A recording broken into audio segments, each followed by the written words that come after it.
Il y a une quinzaine d'années, alors que j'avais une vingtaine d'années, j'ai trouvé un nouvel emploi à l'autre bout du pays. Comme je n'avais pas beaucoup d'affaires, j'ai décidé d'économiser un peu d'argent et de ne prendre que ce que je pouvais mettre dans ma petite voiture. J'ai dû me débarrasser de mon lit et de quelques meubles, mais rien à quoi je sois très attaché. Une fois chargée, la voiture était en grande partie pleine.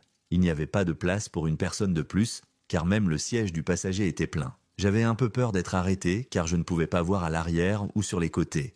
Mais j'ai décidé de prendre le risque. Au début, c'était un voyage solitaire, et je m'attendais à rester sur la route pendant 3 jours. Le premier jour, il ne s'est pas passé grand-chose, alors nous pouvons passer à la deuxième nuit, où les choses sont devenues intéressantes. Ce soir-là, j'avais prévu de m'arrêter dans un hôtel, et j'ai fait une réservation. Il y avait un enregistrement tardif, donc je n'avais pas à m'inquiéter d'arriver à temps. Cependant, avant d'arriver à l'hôtel, j'ai commencé à manquer d'essence. J'ai vu un panneau indiquant une station-service sur l'autoroute et je me suis dit que c'était l'endroit idéal. Il était 23 heures et il faisait nuit noire dès que j'ai quitté l'autoroute. Quand j'ai vu la station-service, j'ai presque pensé qu'elle était fermée, mais je m'y suis quand même arrêté. La station-service était presque déserte, avec seulement quelques voitures garées au hasard. Lorsque je me suis approché d'une des pompes, j'ai vu qu'elle était éclairée et certainement ouverte. Je suis sorti de la voiture et j'ai commencé à faire le plein. La supérette située à côté de la station-service était sombre et ses lumières étaient éteintes, ce qui m'a fait penser qu'elle était fermée. Cela n'avait pas beaucoup d'importance pour moi car je voulais juste partir le plus vite possible. Alors que je restais là, à regarder les chiffres de la pompe augmenter, un homme s'est approché de moi, sorti de nulle part. Je regardais vers le bas, lorsqu'il s'est approché de moi, je n'ai donc pas vu d'où il venait. Il était jeune, probablement 18 ans, et semblait nerveux. Il m'a fait peur, mais je n'ai pas paniqué. Je ne l'avais pas entendu approcher, au-dessus du bourdonnement de la pompe à essence, il se tenait debout, l'air sérieux. Ses yeux balayaient les alentours, comme s'il cherchait quelque chose ou quelqu'un. La première chose qu'il m'a dite, c'est que la station-service était fermée, que je devais partir tout de suite. « Je dois encore payer ?» ai-je dit, mais il a secoué la tête. Sa voix était basse. « Partez maintenant » a-t-il insisté, en regardant nerveusement par-dessus son épaule. « Je ne sais plus où j'en suis. » La pompe était encore ouverte, et je n'aimais pas l'idée de partir sans payer. De plus, cela me rendait nerveux, et quand je me suis retourné vers lui, il portait des vêtements normaux, sans badge ni rien. Il n'avait donc pas l'air de travailler là. Qui était ce type pour me dire de sortir d'une station-service publique ? « Écoutez, je ne sais pas ce qui se passe, mais je ne peux pas partir sans payer, » ai-je argumenté. Espérant lui faire entendre raison, il n'a pas répondu. Au lieu de cela, il a répété son avertissement. « Vous devez partir maintenant. » Et il est parti d'un pas vif, disparaissant aussi soudainement qu'il était arrivé. Confus et mal à l'aise, j'ai fini de faire le plein et j'ai payé avec ma carte de crédit à la pompe. Puis je suis retourné à ma voiture et j'ai chargé les indications sur mon téléphone. J'étais prêt à partir, mais ma curiosité a pris le dessus et j'ai décidé de faire lentement le tour du parking pour voir s'il se passait quelque chose d'inhabituel. J'ai enclenché la vitesse et je suis sorti de la zone des pompes. Je ne voyais que l'emplacement de mes phares, mais au début, il n'y avait rien. Finalement, je suis arrivé à l'atelier. Comme je le pensais, il semblait être fermé. La lumière de ma voiture passait par la fenêtre et le magasin semblait vide. Cependant, une chose m'a semblé étrange à ce moment-là. Comme je l'ai déjà dit, Socéos, il y avait quelques voitures et je me demandais à qui elles appartenaient. Si le magasin était fermé, je suppose que le jeune homme qui m'a abordé devait en posséder une. Mais il y avait au moins 2 autres voitures. Alors que je tournais le coin derrière le magasin, mes phares ont balayé le mur arrière du bâtiment.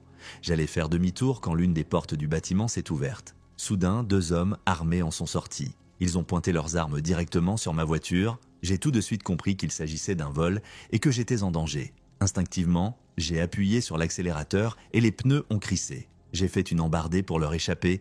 Je n'ai pas regardé derrière moi. Je me suis concentré sur le retour sur l'autoroute en mettant le plus de distance possible entre moi et la station-service. J'avais peur qu'ils tirent, mais j'étais rassuré par le fait que ma voiture était tellement remplie que je savais qu'elle suffirait probablement à arrêter une balle. Aussi fou que cela puisse paraître, je n'ai entendu aucun coup de feu. Je me suis engagé sur l'autoroute. Mes mains tremblaient encore sur le volant et j'ai sorti mon téléphone pour appeler le 911.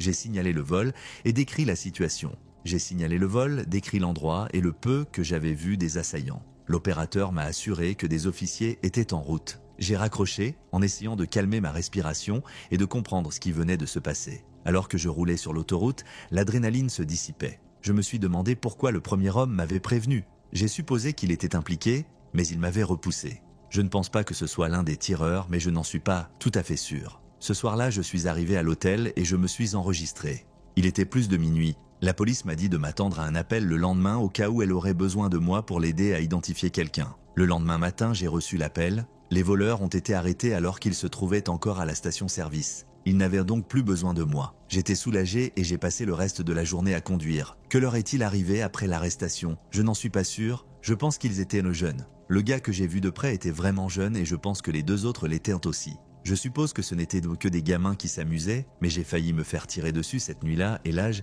n'est pas une excuse pour ça.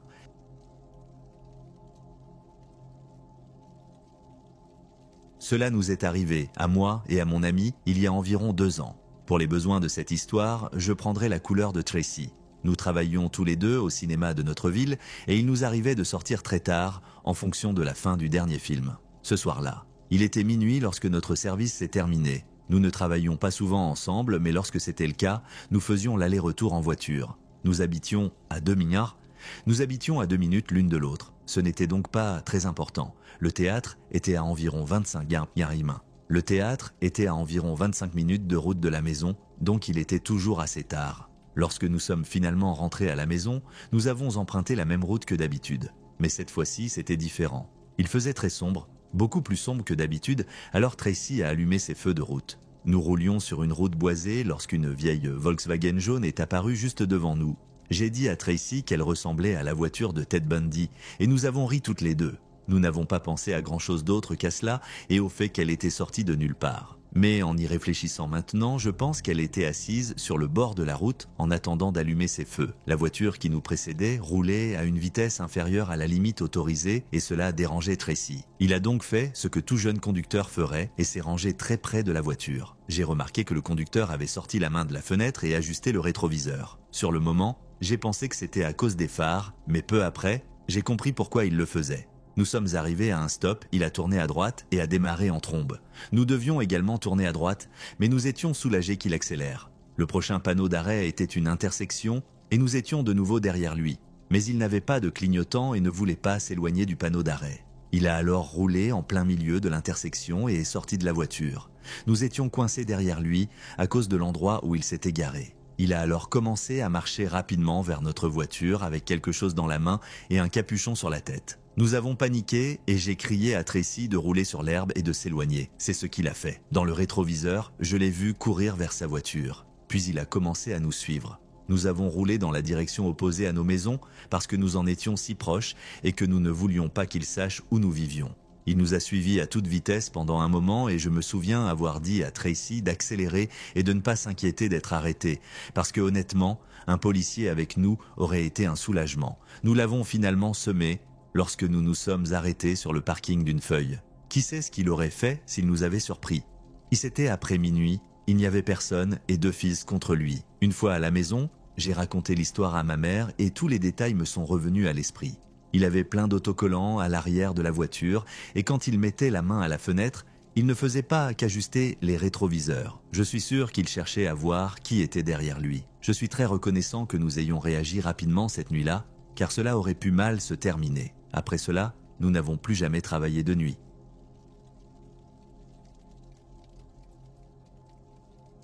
Mon ami Danny vivait dans un endroit isolé dans les bois. C'était au lycée et je vivais encore avec mes parents, mais nous avions une maison normale à la périphérie. Parce que Danny avait un endroit si cool, moi et mes autres amis allions lui rendre visite assez souvent. En général, une fois par week-end parce que c'était un peu loin. J'empruntais toujours la voiture de ma mère pour m'y rendre et je passais généralement prendre 1 ou 2 de mes autres amis avant de repartir. J'empruntais un chemin de terre qui menait à sa maison et à celle de quelques voisins. Ce n'était pas un chemin privé, mais il n'était pas très fréquenté. J'ai donc été surpris de voir une voiture arrêtée sur le bas-côté. Les feux arrière rouges servaient de réflecteurs et je les voyais assez bien, même s'il faisait presque nuit. J'étais avec mon ami Vince à ce moment-là et il a suggéré que nous nous arrêtions pour voir ce qu'il en était. J'ai accepté et nous nous sommes arrêtés derrière. Nous sommes sortis tous les deux et avons regardé de plus près. C'était une Toyota noire toute neuve. Elle n'avait rien d'étrange, c'était une voiture normale comme on en voit tous les jours. La seule chose étrange, c'est que la fenêtre du conducteur était grande ouverte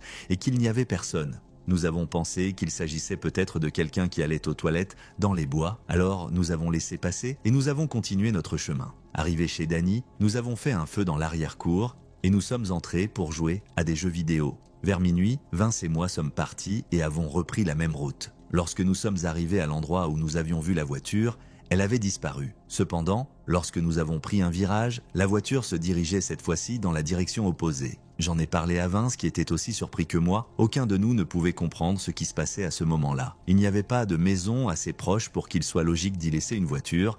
Il n'y avait donc pas de raison évidente de le faire. Nous ne pouvions tout simplement pas l'expliquer. Cette fois-ci, nous ne voulions pas nous arrêter parce que c'était un peu plus effrayant. Plus tard dans la soirée, lorsque nous sommes revenus sur les routes goudronnées, Vince et moi avons plaisanté en disant qu'il s'agissait probablement d'une voiture fantôme.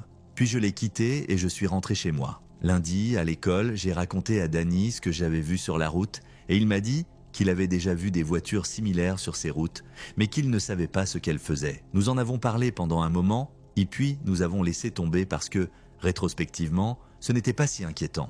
Le week-end suivant, je suis retourné sur le terrain et bien sûr, la même voiture se trouvait sur la route, près de l'endroit où nous l'avions vue auparavant. Cette fois, je l'ai dépassée et, en arrivant chez mon ami, je lui ai raconté ce que j'avais vu. Danny était curieux de savoir ce qui se passait avec cette voiture et moi aussi. Après avoir passé un peu de temps ensemble, nous avons commencé à en parler. Et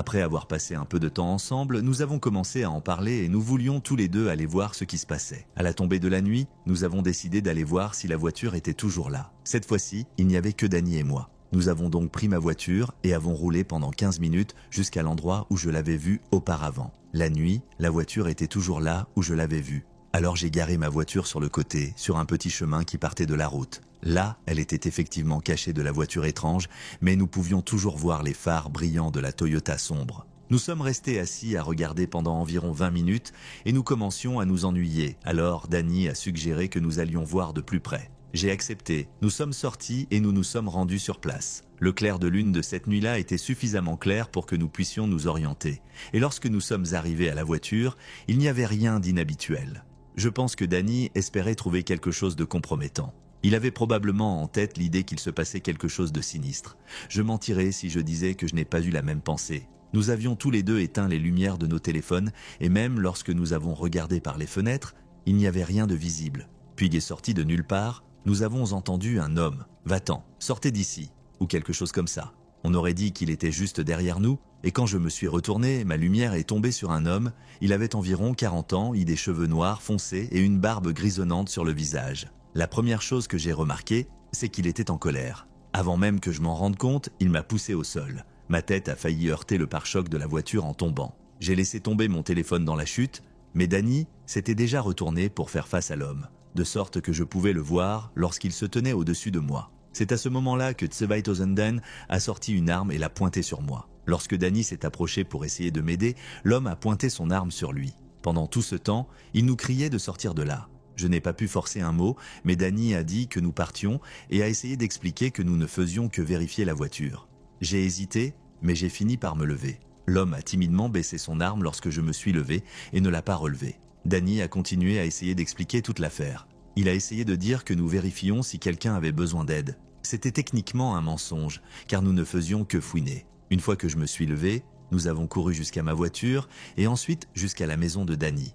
Nous avons tout de suite prévenu ses parents, 2000, et ils ont appelé la police. Lorsque la police est arrivée, la voiture avait disparu. Après cela, nous n'avons plus jamais revu la voiture, alors je suppose qu'il a continué. Aucun d'entre nous n'est sûr de ce qu'il faisait là, mais nous avons tous nos théories. Vince pense qu'il cultivait du blé sur un terrain vague situé à proximité. Je pense que c'est l'explication la plus logique. Je ne sais pas s'il y avait des milliers d'euros, mais je n'en suis toujours pas sûr. En tout cas, c'était un vrai psychopathe et nous avons eu de la chance de nous en sortir vivants.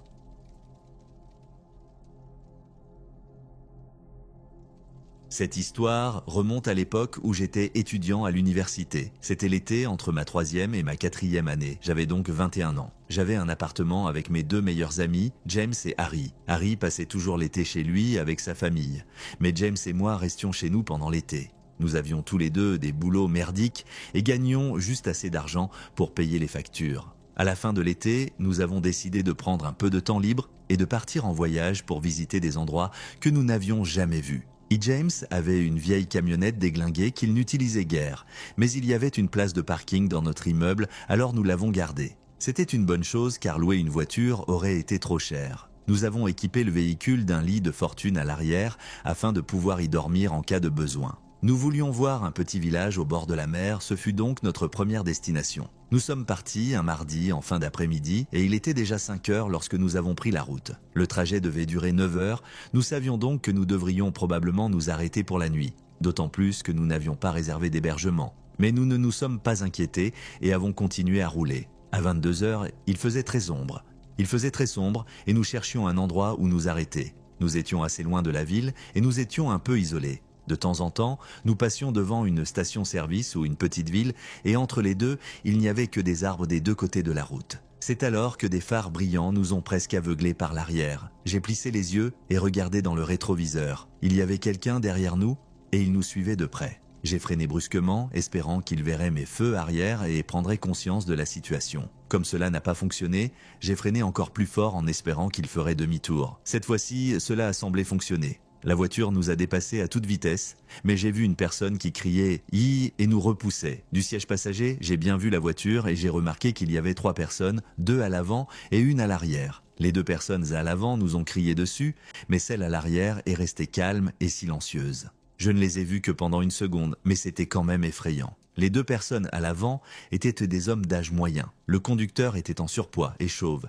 tandis que celui qui était assis sur le siège passager était plus petit et portait un chapeau. Puis, il a commencé à nous suivre. Nous avons roulé dans la direction opposée à nos maisons parce que nous en étions très proches et que nous ne voulions pas qu'il sache où nous habitions. Il nous a suivis à toute vitesse pendant un moment et je me souviens avoir dit à Tracy d'accélérer et de ne pas s'inquiéter d'être arrêté parce que, honnêtement, un policier avec nous aurait été un soulagement. Nous l'avons finalement semé alors que nous nous garions sur le parking d'une feuille. Qui sait ce qu'il aurait fait s'il nous avait rattrapés ? Il était minuit passé, il n'y avait personne et 2 filles s'étaient contre lui. Une fois rentré à la maison, j'ai raconté l'histoire à ma mère et tous les détails me sont revenus à l'esprit. Zweitosendin avait des tas d'autocollants à l'arrière de la voiture et quand il mettait la main à la fenêtre, il ne faisait pas qu'ajuster les rétroviseurs. Je suis sûr qu'il cherchait à voir qui était derrière lui. Je suis très reconnaissant que nous ayons réagi rapidement cette nuit-là, car cela aurait pu mal se terminer. Après cela, nous n'avons plus jamais travaillé de nuit.